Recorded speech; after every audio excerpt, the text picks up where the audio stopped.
Good evening. In my previous lecture on police administration, I give you a broader overview of how police as an institution has evolved from ancient to medieval period and medieval to modern period. Although on the face of it appears that the modern police force in India is largely based on what was developed by British officials or the British government. But if you go for in-depth analysis, you will find that they also took certain things from the Mughal period, and Mughals also learned a thing or two from the ancient period. It means the course of evolution of administration is not like three periods like ancient, medieval, modern period, or a modern period, or Mughal period, or British period can be placed in watertight compartments. It means course of evolution means that when the Islamic rulers came to India and Mughal rulers, it's not like that they simply turned the things upside down. They did away with whatever had evolved in India in the name of police administration, and they discovered something totally new. No, they studied the system and they brought changes to the extent it was required. Though the designation, certain terms, terminologies, you can see the changes there. Then in the British period, it doesn't mean that the British government, after Battle of Plassey and Battle of Buxar, then you have Lord Clive and Warren Hastings. They all of a sudden came up with a modern police administration on European lines. It's not like that. They continued. They continued with the traditional system. They continued with the zamindars supported by thanedars, the local thanedars, to carry out police functions, to maintain law and order, etc. But very soon they realized that this cannot continue for long. And thereafter, Warren Hastings, he took certain initiative. Once again, he restored Fauzdari system, was not so much successful. Cornwallis played a very important role, significant role and he laid the foundation for the modern police force in India. So, regular police force was constituted a structure or hierarchy. Then you have a local police station to be headed by Daroga, and then district police administration to be headed by superintendent of police. All such developments took place, and thereafter William Bentinck, he also made some contribution. So this is the course of evolution. Now we are going to discuss point by point what is happening. First of all, as I discussed earlier, the contextual backdrop that when we think of police administration, we think of a force which aim at bringing stability, without which change and development cannot be possible. So, if you focus on that, nation building and socioeconomic progress, these are the two main goals of development. But these goals cannot be accomplished unless you have succeeded in stabilizing the society, or you have succeeded in achieving that basic, the minimum, that the peace or that the peace and stability in the society.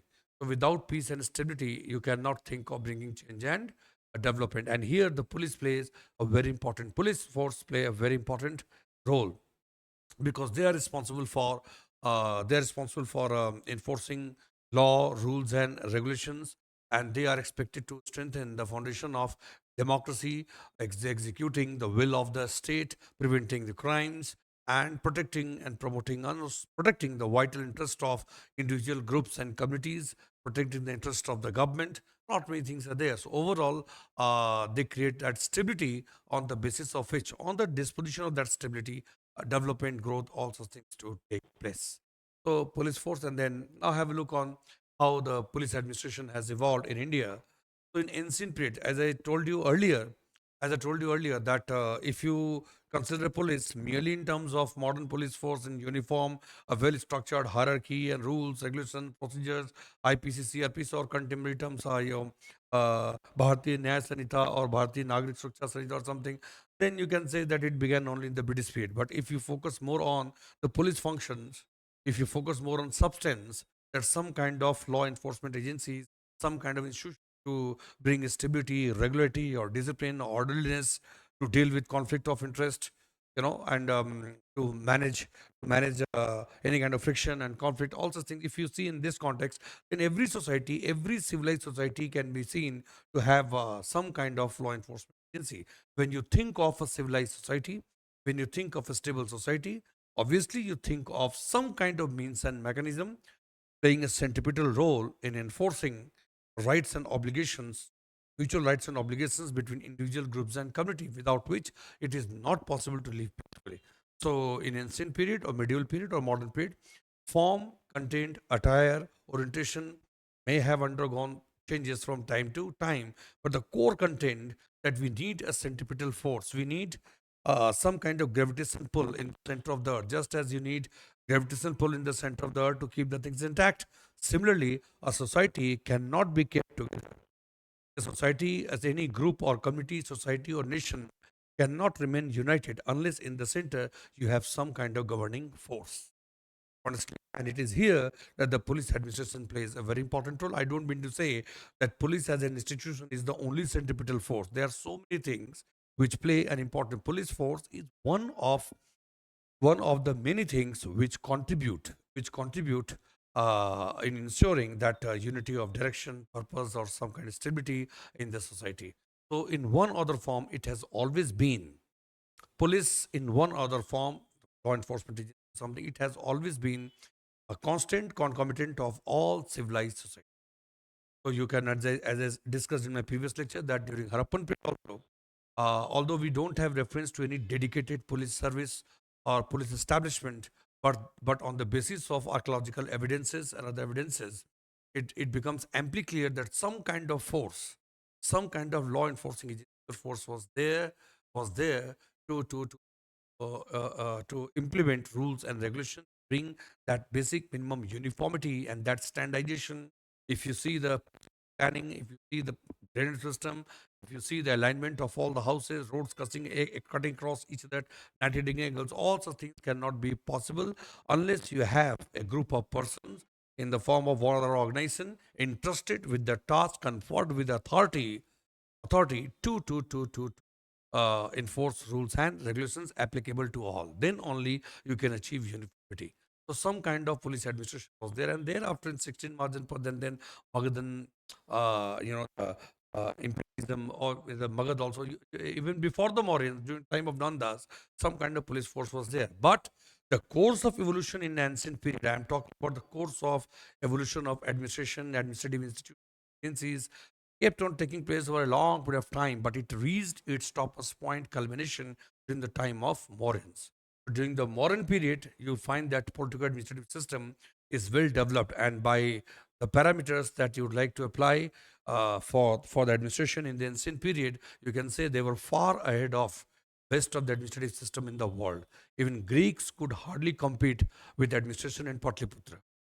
Honestly, so during the Mauryan period, there was a centralized authority. The Mauryan period centralized authority and uniform system of governance across the vast empire, one of the biggest empires that we have seen. Mauryan empire can be compared only with the Akbar's empire in terms of size, in terms of influence, the impact zone.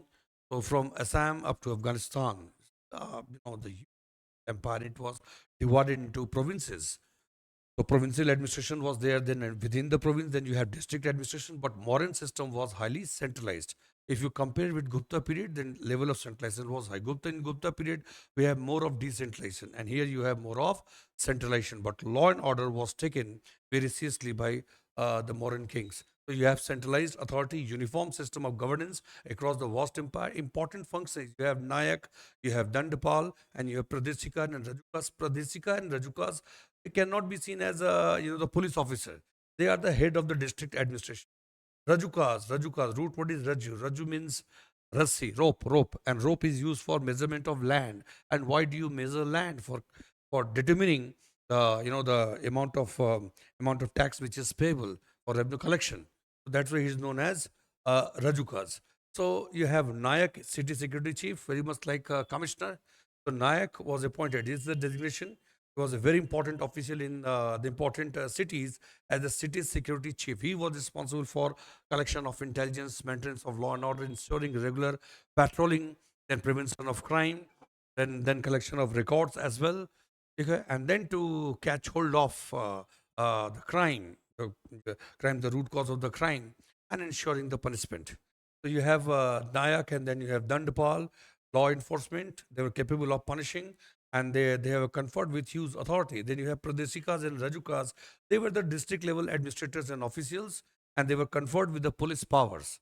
It means they are capable of enforcing law, rules, and regulations, also capable of punishing, executing things. So they are top executive officers in the district. You have Pradesikas, you have Rajukas, and then you have Gopas, the law enforcement in the villages, village level officer Gopas, and then you have espionage system. So in the modern period, the very good espionage system was there. Intelligence agencies were there.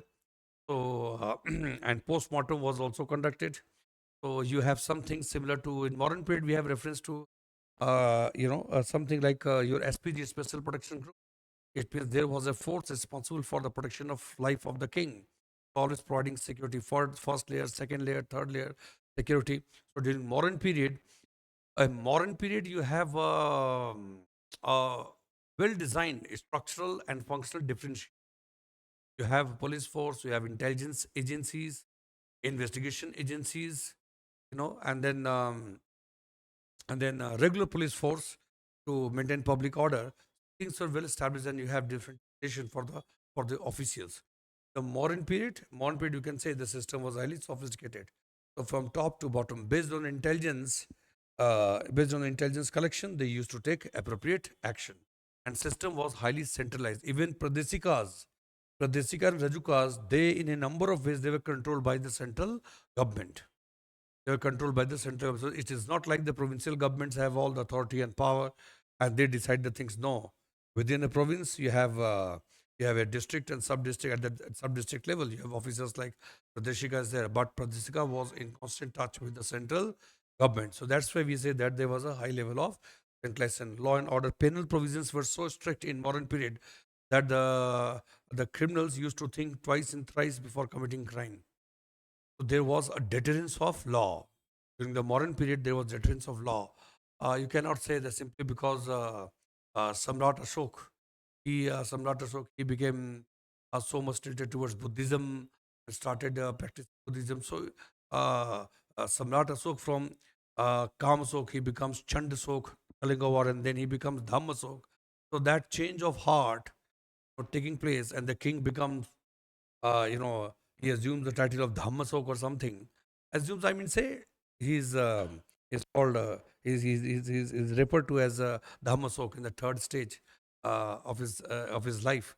So, Samrat notwithstanding his spiritual inclination towards Buddhism, penal provisions still remain very strict, and police officers were entrusted with a lot of power and authority to take stringent possible action. Punishments were severe. So that's why crimes were very rare during modern period.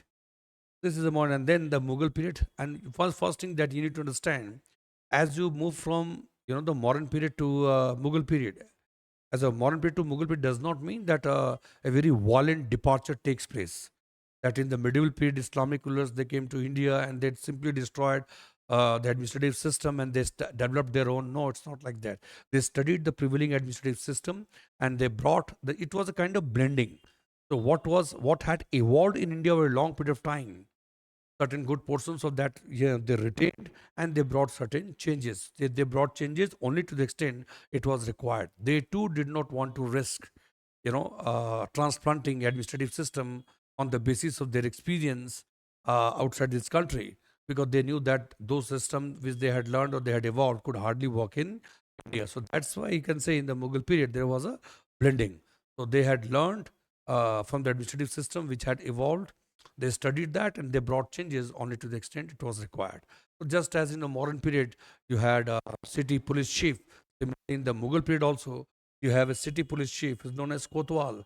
Position similar to the commissioner. He is the head of the police administration in the city, in the urban areas, city. So regular patrolling of the different colonies in the city, and then collection of intelligence, prevention of crime, then jail administration, all such things were taken care of. Then he also used to regulate market prices of the things. If any kind of adulteration of food, also such things are taking place.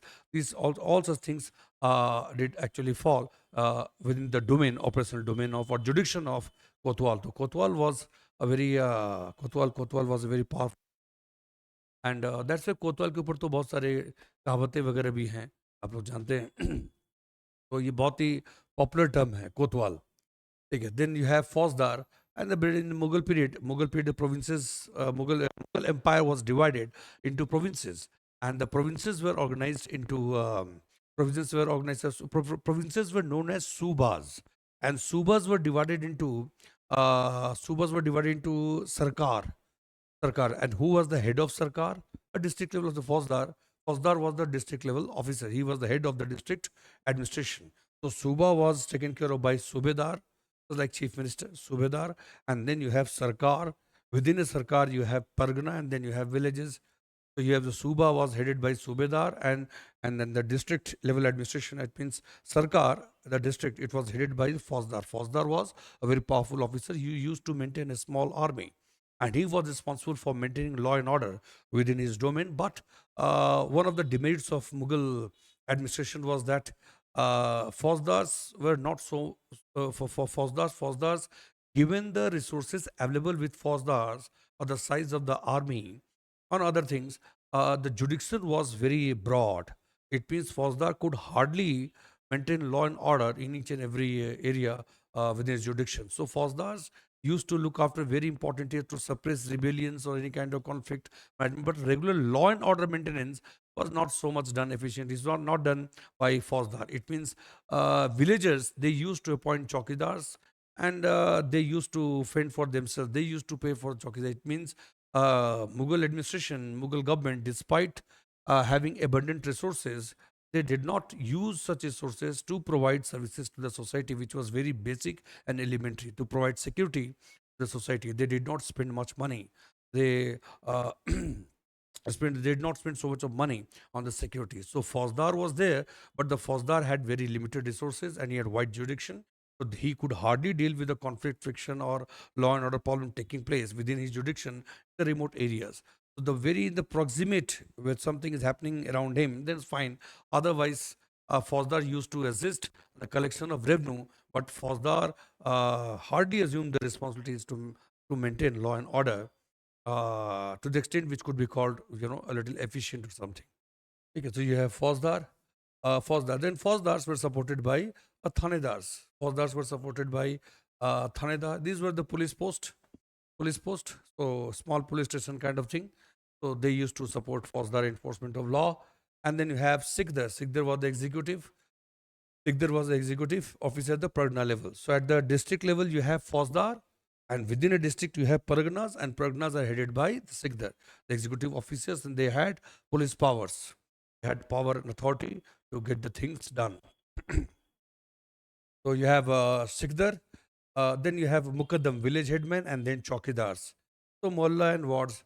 So villagers, they used to maintain the people in the colony, they used to appoint Chowkidars, and they used to pay the salary, or they used to manage resources to pay for the Chowkidar services. What I mean to say that it was not so much in keeping with uh, what I say administrative ethics that you collect taxes from the people. Why do you collect taxes from the people? Fundamental principle is this, that you have to provide security, you have to provide essential services. While the Mughal administration, they used to collect taxes from the people, but they failed to provide very elementary service, you can say the police service to them. So while the villagers, they used to pay tax, they were bound to pay taxes to the government, but against that, they were not getting the very basic service. I mean to say maintenance of law and order, public order, security, etc. They used to fend for themselves on their own. Their resources, they used to, out of their own resources, they used to manage chowkidars or to pay chowkidars. Here, so this is your Mughal period. In Mughal period, you have Kotwal, city police chief, and then the district level, you have Fauzdar. Okay, then sub-district level, you have Shikdar, and Fauzdar is registered by the local police post, Thanedar. And then at the local level, you have Mukaddam and then Chowkidars. Okay, so this is your Suba. I am talking about geographical divisions here. Suba equal to province, and then you have Sarkars, district, and then within the district, you have Parganas. One clear? So this is your Mughal period. Overall, you can say law and order management for law and order, maintenance of law and order, public order. No dedicated police force was designed or was developed during the Mughal period. So if compare with modern period appears to be much better placed. You have number of officials with clear-cut division of power, the things. But in Mughal period, and Mughal period, one more thing is there. In Mughal period, if you see the administration, there was not so much the division between civil administration and military administration. Civil administration, military administration, and then you can say the political role, all such things were brought into one kind of system, one integrated system known as Mansabdari system. So I mean to say a Mansabdar was a administrative officer during peacetime, and he was a military general, time of war, a military officer, and then he was also playing the role of a politician, just playing the role of a politician or a minister giving advice to the king. So their system is not, Mansabdar is not so well structurally and functionally differentiated. You have developed a system to carry out different kinds of activities. Then you have Mughal period. So ancient period, medieval Mughal period. For ancient period, we are using Mauryan period as a model. Okay, Mauryan period reflecting the culmination of the course of evolution of administration. Similarly, in the medieval period, Mughal period is taken as the culmination of the course of evolution. The highest level of political administrative sophistication, structural or functional sophistication, which was reached. So that's why we are taking the example of Mughal period and now come to British period. In the British period, you can say, British period, advent of modern police force takes place.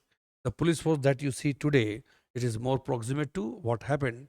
It is defined more by the developments. It is defined more than Mughal period or modern period, is defined more by the developments which had taken place during the British period. With the advent of the British, the East India Company, certain developments started taking place regarding police. To begin with, it's not like, let's say, East India Company, after Battle of Palasi and Battle of Buxar, when the Bengal, Bihar, Orissa, large number of area, such a big area and powerful, it's a resourceful area that came under the control of the East India Company. It's not like that all of a sudden police administration was introduced on modern European lines.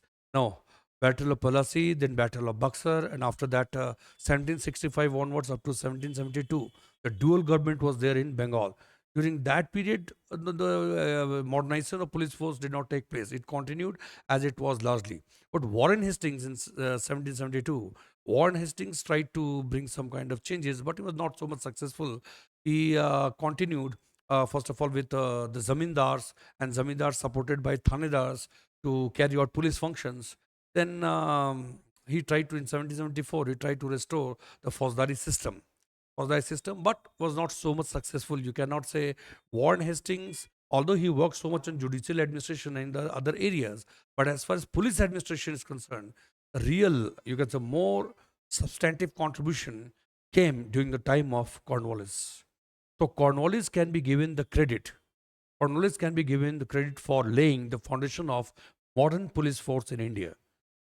The nature and form, the content that you see today, that police force, a well structured police force working under rule of law. You have a well defined hierarchy, the power, authority, functions, the legal basis for the police force. All such developments took place, at least in this direction. Initiative was taken by Lord Cornwallis. So during the time of Lord Cornwallis, regular police force comes into existence. You have a well-defined structure, hierarchy. Then you have district police administration to be headed by superintendent of police. Then local police station to be headed by daroga.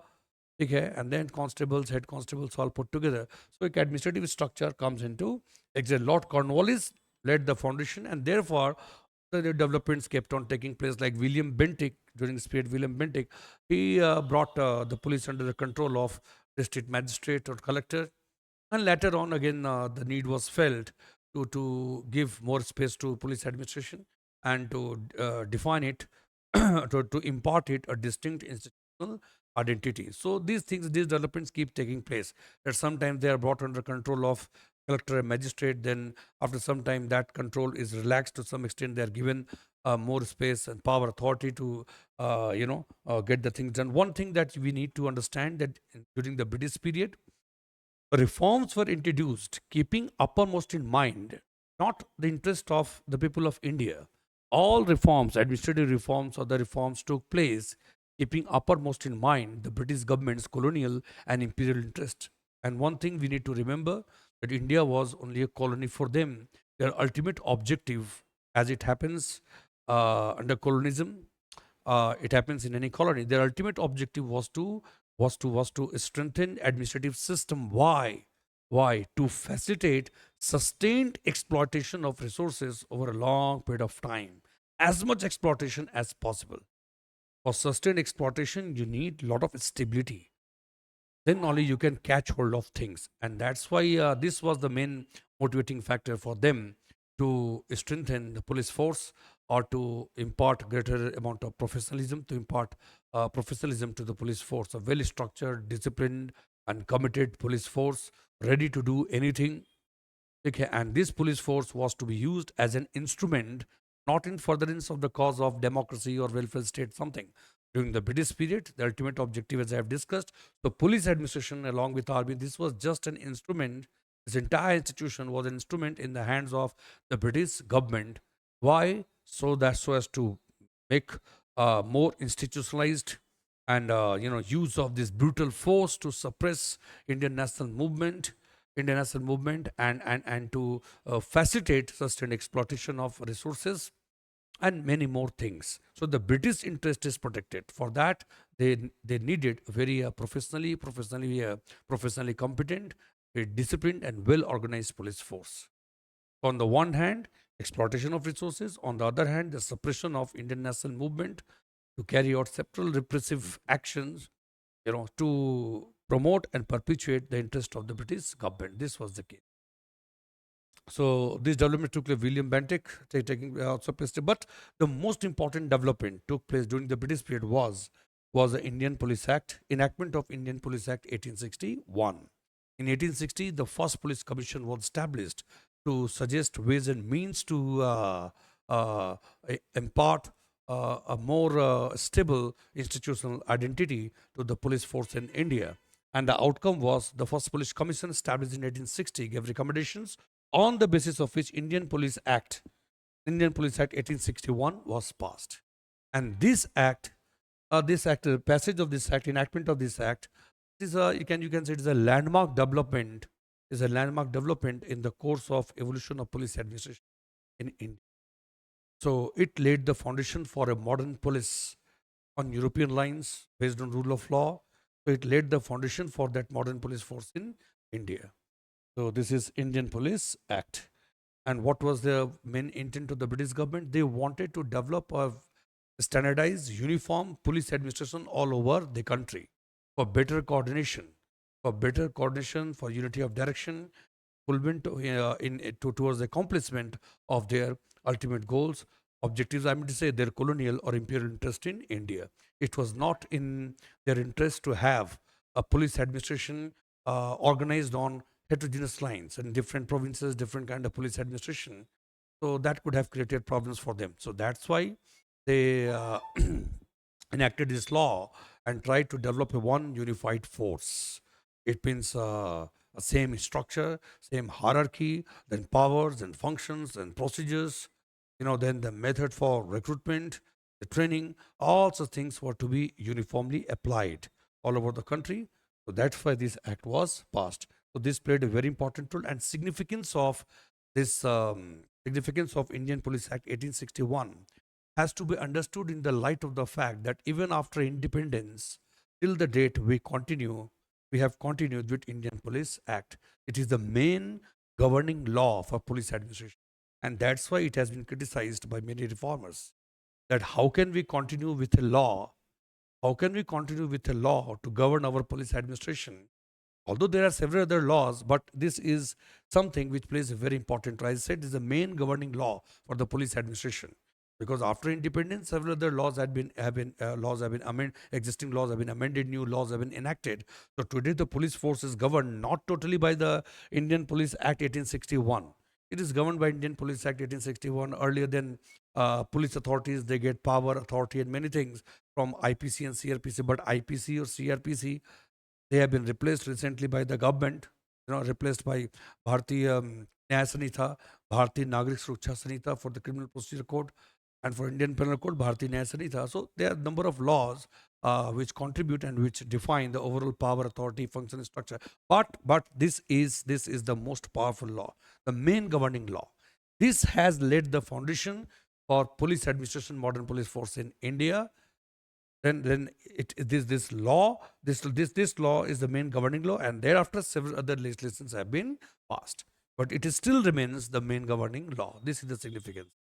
1861, it provided for the structure, then power and functions, then discipline and subordination of police force to executive. Indian Police Act, it provided for subordination of police force to political executive. ठीक है, तो police जो है हर state में उसके ऊपर control किसका होगा? होम मिनिस्टर का होगा. हर स्टेट के अंदर एक होम मिनिस्ट्री है, होम मिनिस्टर है. तो subordination of police force is not an and in itself. Police force is an instrument which is to be used by the political leadership. Police administration is in the form of directorate. It is not one unified directorate. It's not. There's an ensemble of number of directorates based on different kinds of functions. Okay, but it is headed at the top by the political leadership in keeping with the principles of democracy. The police administration is the sum total of different types of organization based on different functions, based on their geographical or you can say jurisdiction. So you have different specialized bodies and agencies within the police. Yeah, but it is controlled at the top by the political leadership. Otherwise, it will become a police state. So you have a structure, power and functions, then discipline and subordinate, legal basis. 1861 Act, Indian Police Act 1861. Indian Police Act 1861 imparted legal basis to police force in India. So the actions which are taken by the police officials like arrest or detention, presenting somebody in front of the magistrate, all such actions have now been given legal basis. They were given legal basis because of this act. Because Indian Police Act 1861 provided for the structure, it provided for the hierarchy, it also explains, deals with the position of Inspector General and the hierarchy, how district administration will be headed by the Superintendent of Police, and then local police station. Things are there, the structure, then hierarchy, and then you have powers and the functions, then procedures pertaining to recruitment, training, a lot many things are there. Indian Police Act 1861. So it laid the foundation over which we have developed so many. Again, today many reformers are demanding that Police Act 1861 should be completely replaced by a new Police Act. Why? Because every law has a context of time and place. Something which was enacted in 1861, taking into consideration the prevailing situation, circumstances, conditions, and objectives of the government, how could a law which was enacted at a time, how could a law which was enacted in 1861 in furtherance of the goals and objectives of the British government, in furtherance of the imperial or colonial interest, how could that law be relevant and applicable to independent India, wherein we aim at establishing a modern democratic welfare state based on social justice, economic justice, and political justice? So how can we continue the police administration governing law, the law governing the police administration in India had a different context, the purpose, and we have continued with the same law till then. So that's why we need to enact a new law based on or inspired by the contemporary realities, inspired by the necessity to make police a modern police force which is suitable for a modern democratic welfare state, which is inspired by or imbued with the spirit of democracy, democratic values, because which is designed, or where the police officers are trained to accomplish the goals like social justice or economic justice. I don't mean to say they have to implement programs and projects. What I mean to say that they should respect the rule of law. They should reflect gender sensitivity. They should reflect concern for human rights, rights of children, rights of women. We need that kind of police. So over the years, you cannot say that things have continued exactly the same. A lot of reforms and some desirable changes have been brought, but still there is a huge gap between what is being offered by the police administration in India and what is expected. They fail to stand the scrutiny of popular expectations. It is one of the institutions of the government which suffers from huge trust deficit. There are many institutions of the government, agencies of the government, when people do not repose much confidence, but police stands apart. People fear. आप बाहर भले लिख दीजिए कि आम जन में विश्वास और अपराधियों में भय, लेकिन काम उल्टा चलता है. आम जन में इतना भय कि वो थाने जाना नहीं चाहते। और ये सब बातें कथा कहानी की सिर्फ नहीं है, आपके जीवन में कभी घटा होगा, आप गए होंगे, देखे होंगे, तो आपके ये समझ में आ जाएगा कि पुलिस जो है उसका बिहेवियर बहुत ही अनप्रेडिक्टेबल है। आप देख लीजिए क्या हुआ अभी रिसेंटली मुर्शिदाबाद में, क्या हुआ, ऐसी घटनाएं घटती रहती हैं। इसलिए भारत में आप बोल सकते हैं कि पुलिस और पब्लिक के बीच में ट्रस्ट बेस्ड रिलेशनशिप नहीं है। आप फॉर्चुनेट हैं कि आपका कोई मामला फंस गया पुलिस में और बहुत ईमानदार पुलिस अधिकारी से आपका सामना हुआ, उन्होंने मैटर को सॉल्व कर दिया और आपको न्याय दिलवा दिया। दैट इज ये एक्सेप्शन है, ये रूल नहीं है। ठीक है, जो ईमानदार पुलिस ऑफिसर्स है भाई, हम उनका सम्मान करते हैं भाई, आप लोग तो हट जाइए, आपकी वजह से ही व्यवस्था चल रही है। लेकिन अधिकतर केसेस में ऐसा नहीं है। अधिकतर केसेस मतलब आपके साथ बहुत अच्छा व्यवहार हो जाए, आपके साथ बहुत अच्छा व्यवहार हो जाए और आपको न्याय मिल जाए वहाँ से, तो ये बहुत मतलब ये आप कह सकते हैं ये नॉर्मल चीज़ नहीं है। मतलब आपको हाँ, भगवान का बहुत आशीर्वाद था। लोग आमतौर पे लोगों के साथ कुछ घट जाता है, लोग जाते ही नहीं है क्योंकि उनको कोई आशा ही नहीं है। तो पुलिस में जाएँगे, फिर 10 क्वेश्चन पूछेंगे, सॉल्व तो करना है नहीं, परेशान करना है, 4 बार ना जाना, ये स्थिति। ये बहुत बड़ी समस्या है। पुलिस लीडरशिप को उस पर विचार करने की ज़रूरत है। अनफॉर्चुनेटली भारत में पुलिस लीडरशिप जो है वैसी लीडरशिप दिखा नहीं पाई, जैसा कि दिखाना चाहिए। इतने टफ एग्ज़ाम से आप लोग निकलते हैं, आईपीएस बनते हैं और फिर पुलिस लीडरशिप के नाम पे देश को क्या मिला है? देश को क्या मिला है? आप ज़रा सोचिए, बंगाल में जिस ढंग से घटनाएँ घटती हैं कंसिस्टेंटली, अभी तो ये हम लोग के आपके पर्सनल कोई सब्जेक्टिव ओपिनियन नहीं है सर। मतलब क्या कहता है हाई कोर्ट जो है, हाई कोर्ट ने जो फैक्ट फाइंडिंग टीम जो बनाई थी, जो कमेटी बनाई थी, उसका report mute, police stand as a mute spectator, ये सब आप लोग देखते हैं क्या करते हैं। तो ये सब कई तरह के प्रश्न हैं जिसका करने की आवश्यकता है। और केवल ऐसे बहुत सारे लोग ऐसे हैं, बहुत अच्छे अच्छे एक्टिविस्ट हैं जो समय समय पे आते हैं, आके बताते हैं कि क्या क्या बदलाव की ज़रूरत है, पुलिस एक्ट में बदलाव की ज़रूरत है। हालांकि सरकार ने अच्छा प्रयास किया है, बीएनएस और भारतीय न्याय संहिता, भारतीय नागरिक सुरक्षा संहिता, ऐसे कई सारे बदलाव सरकार ने किए हैं जो आज के रिक्वायरमेंट के हिसाब से हैं, लेकिन वो पर्याप्त नहीं है, क्योंकि लॉ लीगल सिस्टम इसमें बदलाव तो हम लोग कर सकते हैं, ठीक है, लेकिन पुलिस जो बिहेवियर पार्ट है, ठीक है, एडमिनिस्ट्रेटिव बिहेवियर का जो पार्ट है, उसमें बदलाव इतना आसान नहीं। कौन सा बदलाव, कौन सा कुछ हो, बीएनएस और बीएनएस कोई पूछे अगर कि भारतीय न्याय संहिता और सुरक्षा संहिता लाके हम लोग क्या कुछ कर लिए, कौन सा भारी बदलाव हो गया? जो होना था, जो क्राइम जहाँ होना है वो क्राइम वैसे ही हो हट रही है। इसका मतलब कि वो एक वेलकम मेजर है, लेकिन उसके साथ साथ बहुत कुछ करने की जरूरत। आपको पुलिस रिफॉर्म्स पे काम करना पड़ेगा। केवल मतलब एक लीगल सिस्टम जो है उसको अप टू डेट करना और कंटेम्प्रेरी रियलिटीज के बेसिस पे law banana, this is just one of the dimensions of wider scope of much wider scope of police reforms. Structure पे काम करना पड़ेगा, रूल्स प्रोसीजर्स को सिंप्लीफाई करना पड़ेगा साइंटिफिक लाइंस पे, पुलिस के मोरल मोटिवेशन पे काम करना पड़ेगा, उनकी अकाउंटेबिलिटी इन्फोर्स होनी चाहिए, पुलिस पब्लिक रिलेशनशिप को इम्प्रूव करने के लिए कुछ करना चाहिए। बहुत सारी चीज़ें वो हम लोग पुलिस रिफॉर्म्स में डिस्कस करेंगे। ये हम लोग कोर्स ऑफ एवोल्यूशन डिस्कस कर रहे थे। तो मॉडर्न पीरियड हो गया, मुगल पीरियड हो गया, एंड देन ब्रिटिश पीरियड। ये है Indian police act, the landmark development. ठीक है, अब हम लोग इंडियन पुलिस एक्ट और एक और चीज़ है ब्रिटिश पीरियड में ही आपकी Indian imperial imperial police service थी, उसी को बाद में बना दिया गया IPS, Indian police service.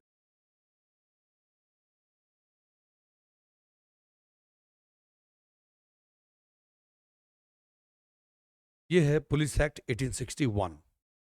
Police act 1860 जिसकी हम लोग बात कर रहे थे। We began with modern periods, modern to Mughal period, ancient to medieval India, then modern India, British period.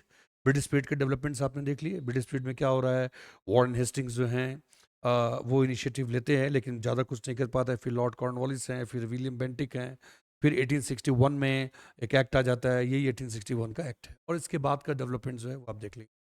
Police act 1861, as I discussed, that this is a landmark development. Police Act 1861 laid the foundation for the development of modern police force, and these were the provisions.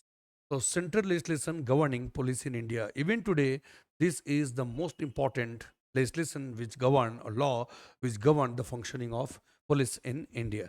So, constitution of the police force, it provided for the constitution of a police force, subordination of police to the executive. Police will remain subordinate to political executive. ठीक है. Then administration of police hierarchy, it provided for the administrative hierarchy at the top. You have उसमें director general का position नहीं है, IG का position है, inspector general.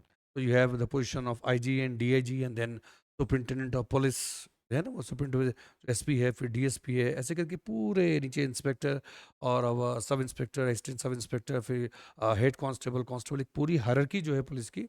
So that law provides for that. What I mean to say, that Police Act 1861 provided for that structure, that hierarchy. Okay, then powers of Inspector General, powers of the officers, appointment, dismissal of inferior and junior officers. Then you have general duties of the police officers. What are the duties of police officer? It's provided in the Police Act. That's why I said this is something which laid the foundation, that your main purpose and your main function is to execution of lawful orders, prevention of crime, detecting crime, and apprehending offenders. You detect crime, you prevent crime, you apprehend the offenders, and you present them in front of the magistrate.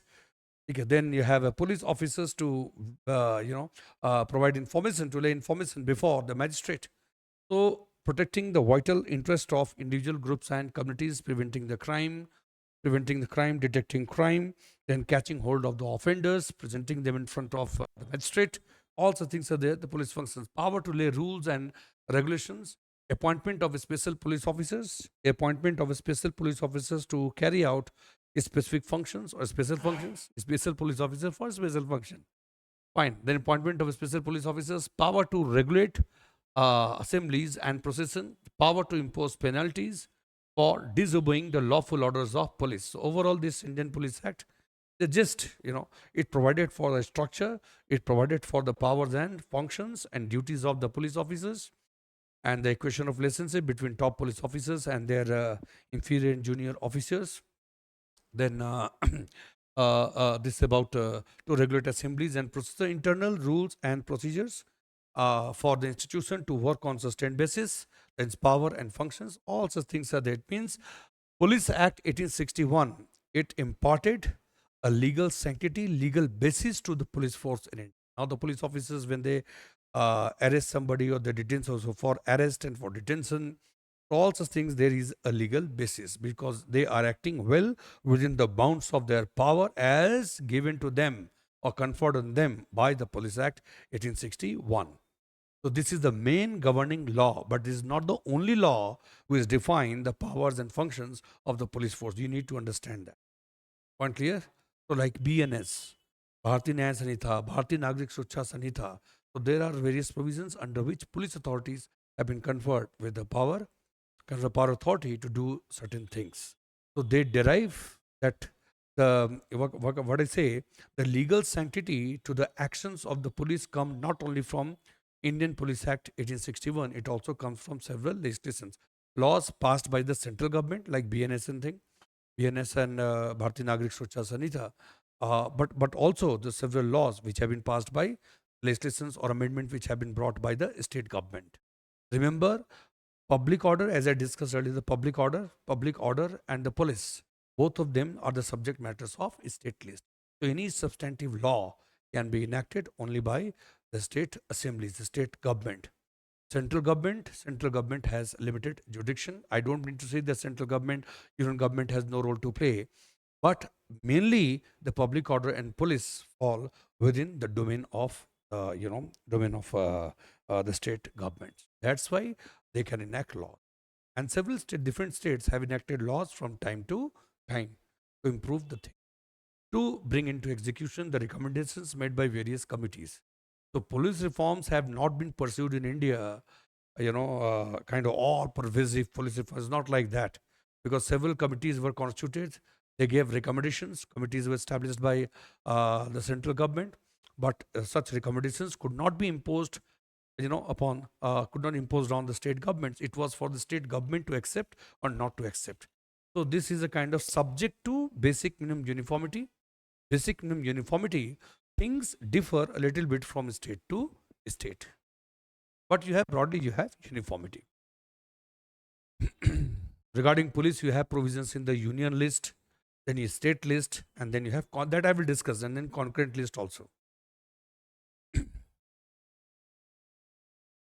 And this Indian Police Act has been criticized On the ground of its being outdated, many states have either amended the act or have enacted new police legislations to deal with the limitations, drawing inspiration from Model Police Act drafted by the National Police Commission 1970.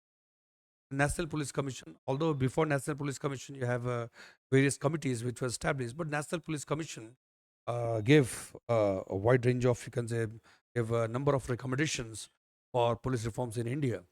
But National Police Commission was established by obviously central government. National Police Commission was established by central government. So therefore, all the recommendations could not be imposed on the state government. So many states have accepted one or other suggestions made by this commission. So subject to a basic uniformity, things differ a little bit from state to state. So this is, I think, I discussed first of all in this lecture. I discussed administration, law and order, police, evolution of police from modern period, Mughal period, and British period. The most important is Indian Police Act 1861. Then I discussed Indian Police. My next lecture, I will discuss other topics. So, constitutional basis of the police force, union list, state list, concurrent list, and many other things. And then, what are the various problems of the police administration, the reforms that we need in police administration. So, these, I think, 2-3 or more lectures will be there on that. So, step by step, we are moving ahead. In my first lecture, I gave you the broader view of course of evolution of police as an institution in India. In the second one, in this lecture, we have discussed ancient, medieval, modern period specific points, and then 1861 Act. Okay, in the next lecture, we'll discuss the problems or what are the factors which contribute to the challenges in front of the police administration. Thank you.